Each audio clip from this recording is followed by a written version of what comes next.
নিউইয়র্কের নিজ বাড়ির রান্নাঘরে উইন রোজারিও নামের বাংলাদেশি তরুণকে দুই পুলিশ গুলি করে হত্যার ঘটনার ৩৬ দিন পর পুলিশের বডি ক্যামেরার ফুটেজ প্রকাশ করেছেন নিউইয়র্কের অ্যাটর্নি জেনারেল লেটিশিয়া জেমস।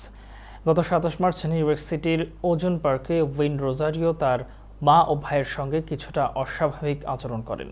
এই সময় 911-এ ফোন করে পুলিশের সহায়তা চাওয়া হলে নিউইয়র্ক পুলিশের দুই অফিসার বাসায় এসে উইনকে নিবৃত্ত করার চেষ্টা করে। সে সময় উইনের মা উইনকে জড়িয়ে ধরে পুলিশের প্রতি আকুতি জানান গুলি না করার জন্য। তবুও পুলিশ উপর্যুপরি টেজার ছোড়ে। আতঙ্কে মানসিক বিকারগ্রস্ত উইন চেয়ারের উপরে রাখা মাংস কাটার কেচি হাতে নিয়ে পুলিশের দিকে ধেয়ে যাওয়ার চেষ্টা করে। এ সময় দুই অফিসার কয়েক রাউন্ড গুলি ছুড়ে উইনকে ধরাশায়ী করেন। ফুটেজে তা স্পষ্ট হয়েছে। ফুটেজ দেখে সুস্থ মস্তিষ্কের অনেকেই বলছেন যে টেজার ছড়ার পর উইনকে গুলি করার প্রয়োজন ছিল না, কিন্তু পুলিশ কর্মকর্তারা সেই চেষ্টা করেননি।